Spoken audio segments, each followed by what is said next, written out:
بسم اللہ الرحمن الرحیم۔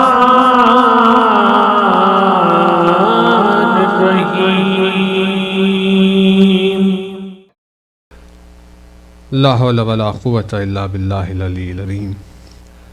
اعوذ باللہ من الشیطان اللعین الرجیم۔ بسم اللہ الرحمن الرحیم۔ الحمد للہ الذی قصرت عن رؤیتہ ابصار الناظرین وعجزت عن نعتہ اوہام الواصفین۔ صلی علی محمد وآلہ الطاہرین ولعنۃ اللہ علی اعدائہم وقتلتہم اجمعین من الآن الی قیام یوم الدین۔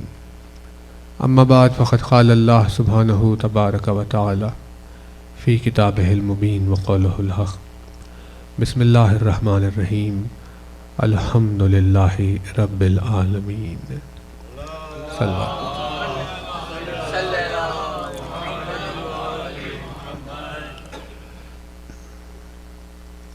فرمایا صاحب اعظم الدرجات الفاظ نے، فرمایا مالک معجز نما انداز نے، فرمایا مولا کائنات امیر المومنین حضرت علی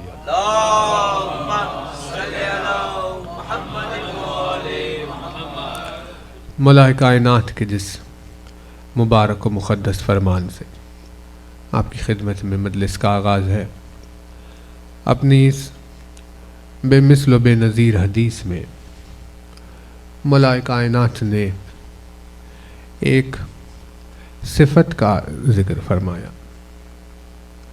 جس صفت کا ذکر مولا نے اس فرمان میں کیا وہ صفت بے انتہا لطیف صفت ہے، اور اس صفت کی خاصیت یہ ہے کہ اسے اکثر انسان حاصل نہیں کر سکتے، کیونکہ صفت اپنے آپ میں لطافت رکھتی ہے۔ اسی لیے ضروری ہے کہ اپنانے والے کا وجود بھی لطیف ہو۔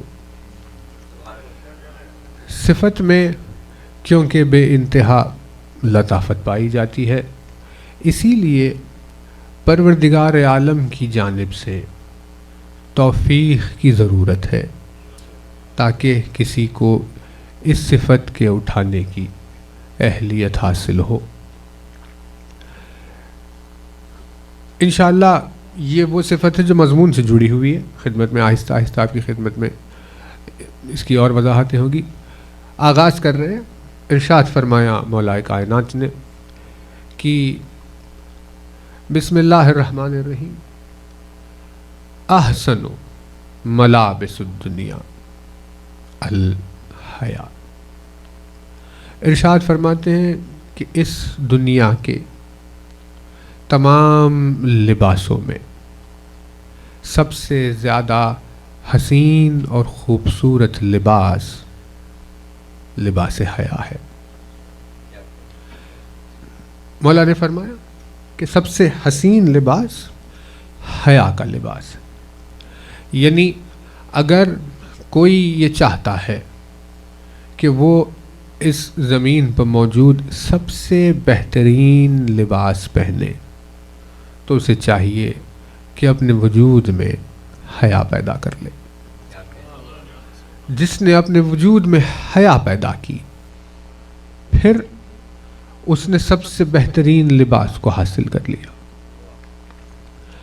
توجہ ہے نا؟ یعنی یہ جو لباس ہم اوڑے ہوئے ہیں، یعنی کرتا پاجامہ کی طرح، شرٹ پینٹ کی طرح، یہ جو لباس ہوتا ہے، مرد لباس جو پہنتے ہیں، جو خواتین کے لباس ہوتے ہیں، برقع ہوتا ہے، نقاب ہوتا ہے، یا جو بھی ہے، ان تمام لباسوں سے جو مقصد حاصل ہو، یعنی اگر لباس حیا پہنے ہوئے ہوں تو پھر یہ دوسرے لباس انہیں کوئی فائدہ پہنچائیں گے۔ جس نے لباس حیا ہی نہیں پہنا ہو پھر اسے کوئی دوسرا لباس محفوظ نہیں رکھ سکتا۔ اسی لیے مولا نے ارشاد فرمایا کہ سب سے بہترین لباس حیا کا لباس ہے۔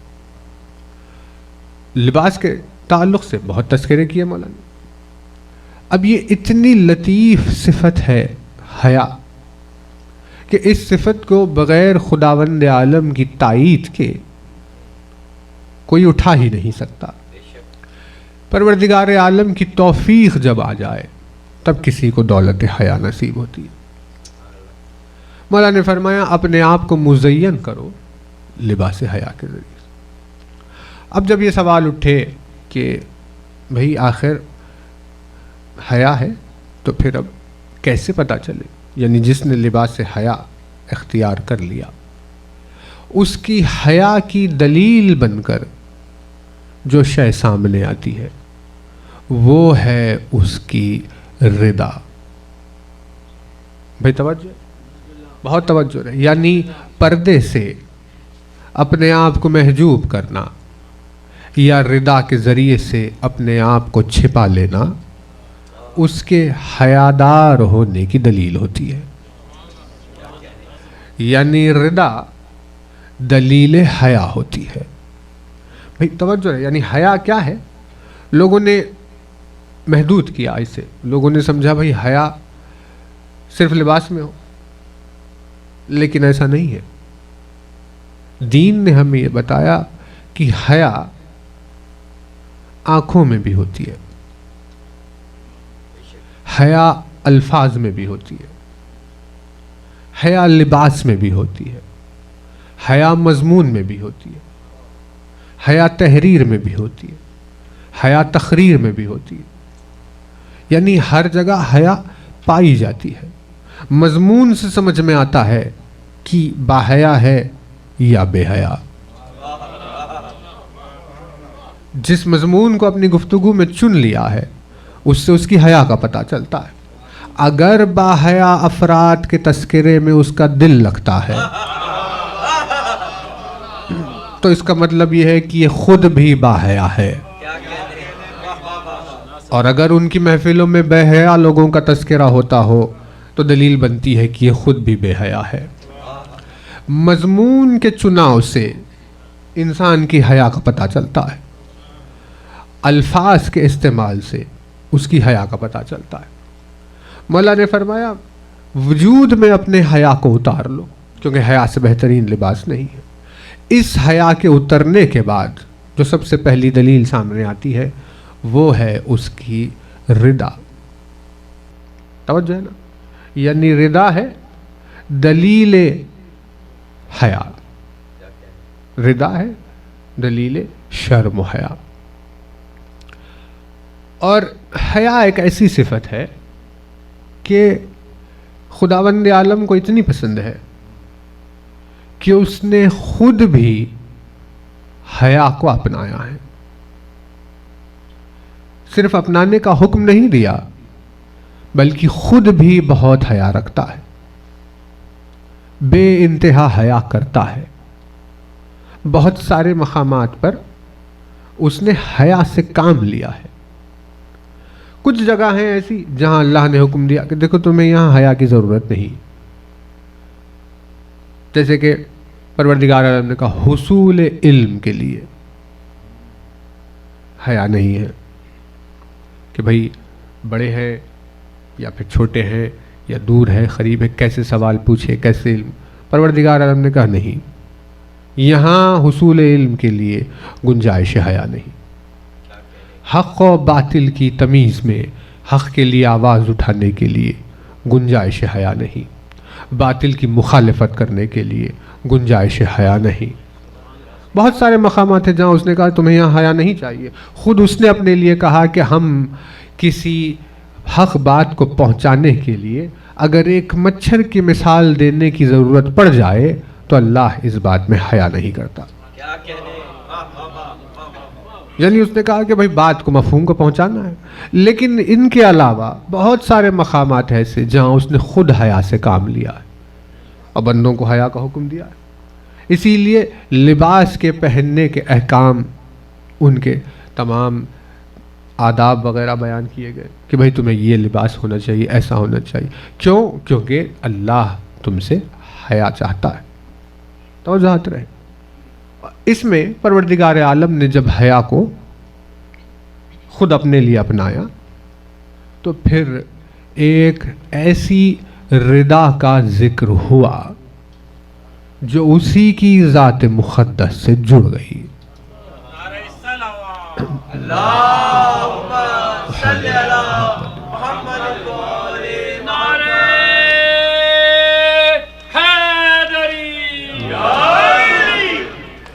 توجہات رہے کیونکہ اب آپ کی خدمت میں مضمون کا آغاز ہو رہا ہے. حالانکہ آج اور کل شاید تھوڑا سا ٹف رہے گا کیونکہ مفہوم پہلے خداوند عالم کی ذات اور اس کی ردا کا مفہوم جب واضح ہو جائے تو پھر انشاءاللہ بات آگے بڑھ سکتی ہے. ردا صرف مخلوق تک جڑی ہوئی یا محدود نہیں ہے بلکہ ردا کا تعلق خالق سے ہے، خود اس ذات مقدس سے. نہج البلاغہ سے آپ کی خدمت میں خطبہ نمبر 190 سے آغاز کر رہے ہیں. آپ چاہیں تو اپنے گھر میں موجود نہج البلاغہ میں دیکھ لیں یا پھر ہم یہاں پر لے کر آئیں مجلس میں یا مجلس کے بعد آپ دیکھیں. خطبہ 190 جس میں پر مولا کائنات نے ابلیس کے سجدے سے انکار کا تذکرہ کیا اور اس کے اسباب و علل مولا نے بیان فرمایا. اس خطبے کا آغاز کرتے ہیں. توجہات رہے بہت زیادہ. ارشاد فرمایا بسم اللہ الرحمن الرحیم الحمد للہ الذی لبس العز والکبریاء. ارشاد فرماتے ہیں صاحب حمد ہے وہ پروردگار جس نے عزت اور کبریائی کی ردا اوڑھ لی. صاحب حمد ہے وہ پروردگار جس نے عزت کی اور کبریائی کی ردا اوڑھ لی. لبس العز والکبریاء جس نے لباس پہنا عزت اور کبریائی کا. خطبہ ہے مولا کا. مولا نے ارشاد فرمایا اس نے عزت اور کبریائی کی ردا اوڑھ لی ہے. تو اب سوال سب سے پہلے اٹھا کہ بھئی پروردگار عالم کے لیے ردا کے معنی کیا ہے؟ توجہ ہے نا. کیونکہ جو بدن نہیں رکھتا اس کے لیے ردا کا مطلب کیا ہوگا؟ جس کے اعضاء و جواہر نہیں ہیں، جس کا بدن نہیں ہے، جو جسم و جسمانیت نہیں رکھتا، اس کے لیے ردا کا مطلب کیا ہے؟ اللہ نے جب اپنے لیے لفظ ردا کا استعمال کیا تو اس ردا سے مراد وہ دائرہ ہے کہ جس دائرے پر آ کر ہر سوچنے والے کی فکر و عقل سجدے میں گر جائے. بھئی توجہات ہے نا؟ یہ بات واضح نہیں ہو رہی ہے؟ بھئی ردا یعنی ردا کو آپ اگر دیکھیں، اب جیسے یہ پردہ ہے، پردے کا کام کیا ہوا؟ جو اس کے پیچھے ہے وہ ہمیں دکھائی نہیں دے رہا. یہ ہے کوئی فزیکل ردا، یعنی کوئی چیز جو جس کا سٹرکچر ہو، شیپ ہو، سائز ہو. لیکن وہ جو بدن نہیں رکھتا اگر اپنے لیے لفظ ردا کا استعمال کرے تو اس کا مطلب کیا ہوا؟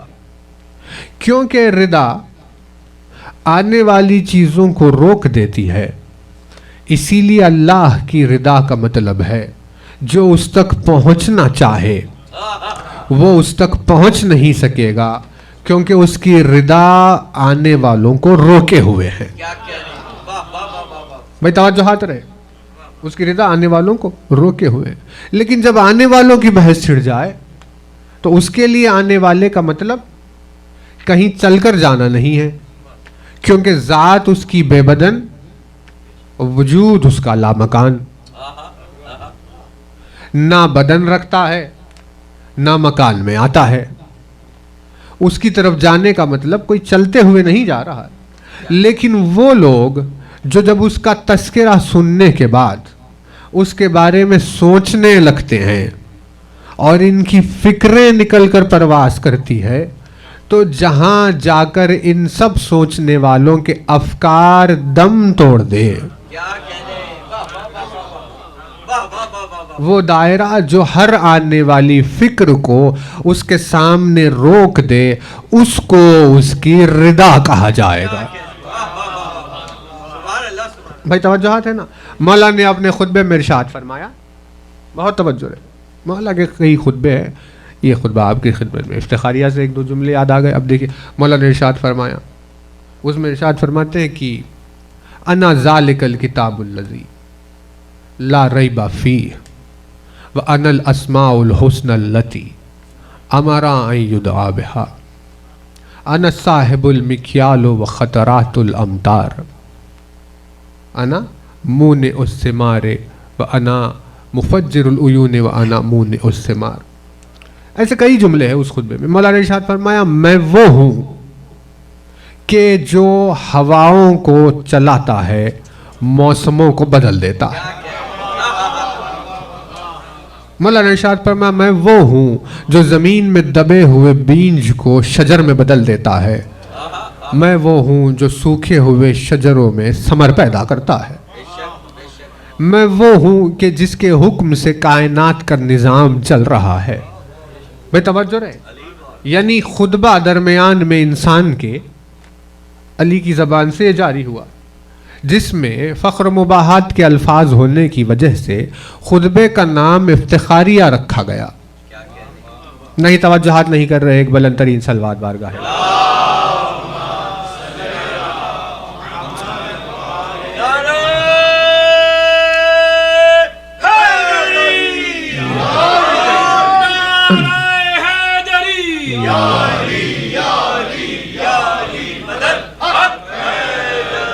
یعنی آپ کا انرجی لیول گرا ہوا نہیں ہے۔ بات آگے کر سکتے ہیں نا ابھی؟ رضا کا یہ مضمون کیونکہ لطیف ہے اور آگے جانے کے لیے اس لطافت کو طے کرنا بے انتہا ضروری ہے۔ رضا اس کے لیے تو مولا نے اپنے خطبے میں بات شروع کی، خطبے کا آغاز ہی انا سے کیا۔ انا اخو رسول اللہ سے شروع ہوا، انا سے شروع ہوا۔ آپ اگر دیکھیں تو اس میں بے شمار مقامات پر لفظ انا ہے، زندگی بھری ہوئی علی کی بے شمار مرتبہ لفظ انا کا استعمال ہوا۔ خداوند عالم کا رول یہ ہے، اس کا مزاج یہ ہے، اس کی طرف سے قانون یہ ہے کہ اس نے کہا کہ لفظ انا کو میرے سوا کوئی استعمال نہیں کرے گا۔ اللہ نے کہا لفظ انا سوائے میرے کو استعمال نہیں کرے گا، میرے علاوہ جس کسی نے بھی انا استعمال کیا، اسی انا نے استعمال کرنے والے کو فنا کر دیا۔ اور خداوند عالم نے کہا انا نہیں چاہیے۔ ساری مخلوق کائنات میں کہیں بھی کسی نے بھی کبھی بھی انا کہا ہو تو پھر تب سمجھ لیجئے کہ اس کے فنا قریب ہے۔ تو اللہ نے پسند نہیں کیا، لیکن اللہ کا یہ نظام کسی کی طرفداری میں نہیں بدلے گا، تبدیل نہیں ہوگا، اس کے پیچھے حکمت ہوگی، عدل ہوگا۔ تو جب ہر کسی کے لیے لفظ انا کو منع کیا گیا ہے تو پھر آخر کیوں علی کے انا کہنے پر اس نے کوئی اعتراض نہیں کیا؟ ہے نا توجہ؟ سبب اس کے پیچھے یہ ہے کہ جب کوئی انا کہتا ہے تو اس انا سے مراد کہنے والے کا اپنا نفس ہوتا ہے۔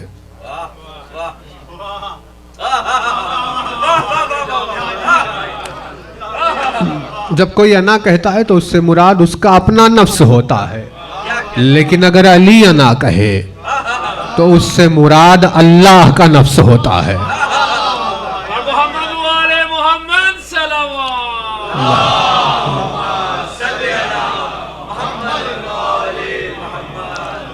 اس سے مراد اللہ کا نفس ہوتا ہے۔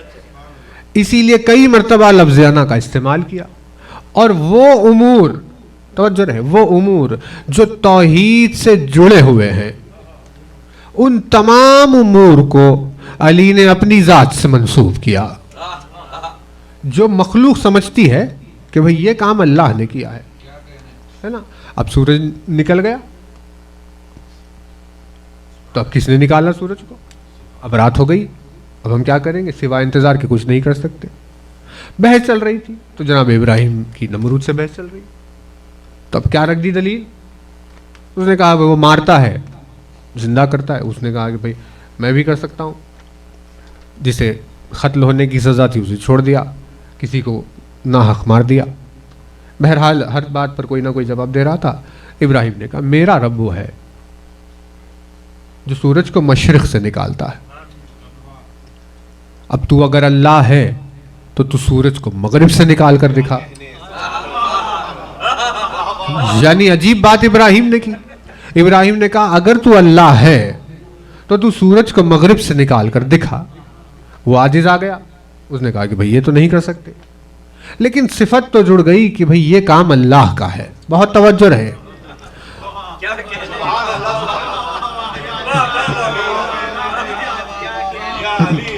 ازرو دلیل ابراہیم, یہ بات طے ہو گئی کہ یہ کام اللہ کا کام ہے. بات ہو گئی, لیکن اس کی کوئی تعویل نہیں ہوئی. 4000 5000 سال گزرنے کے بعد اس کی تعویل کا وقت آیا. اور ایک رز جب دنیا دیکھ رہی تھی تو اس وقت ڈوبے ہوئے سورج کو علی نے مغرب سے نکال دیا.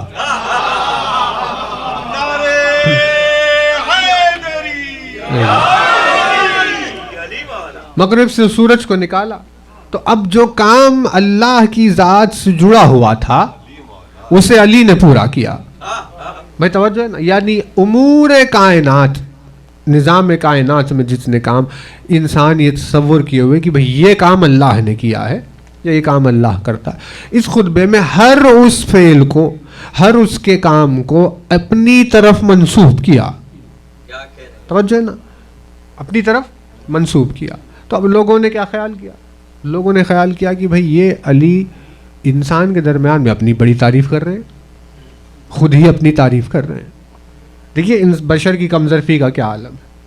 کہاں انسانوں کی محفل اور کہاں علی کی تعریف.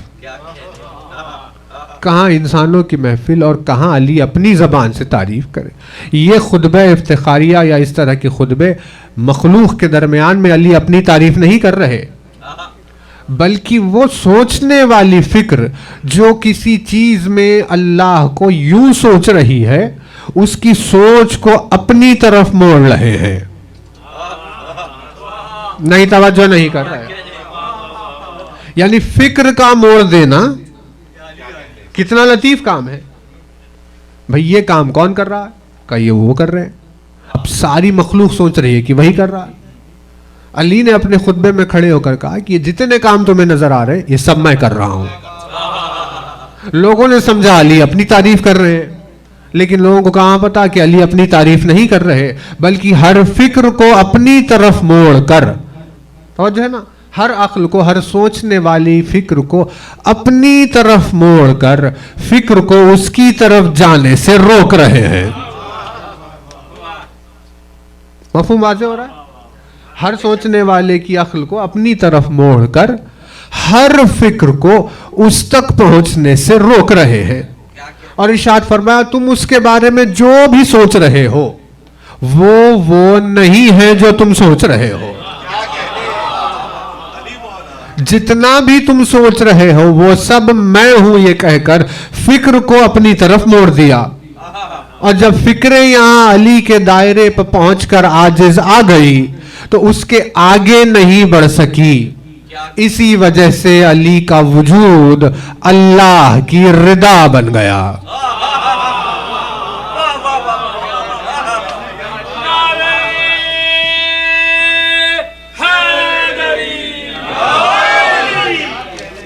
بات واضح ہو رہی ہے نا. یعنی رضا توحید کا مطلب کیا ہوا؟ بدن نہیں رکھتا, وہ کپڑے سے اپنے آپ کو نہیں اوڑھتا. اس کی رضا کا معنی کیا ہے؟ اس کی رضا کا مطلب یہ ہے کوئی ایسا وجود جو درمیان میں آئے اور ہر فکر اس وجود کے سامنے آ کر عاجز ہو جائے, اور اس کے آگے کیا ہے کسی کو پتہ نہ ہو, اس وجود کو اس کی رضا کہا جائے گا. اسی لیے مولانا ارشاد فرمایا الحمدللہ الذی لبس العز والکبریا, صاحب حمد ہے وہ پروردگار کہ جس نے عزت اور کبریائی کی رضا اوڑھ لی. یعنی رضا اوڑھنے کے معنی یہ ہے کہ جب اس نے اہل بیت کو سامنے پیش کیا مخلوق کے, کائنات کے, تو پوری کائنات میں رہنے والی ہر ایک مخلوق کی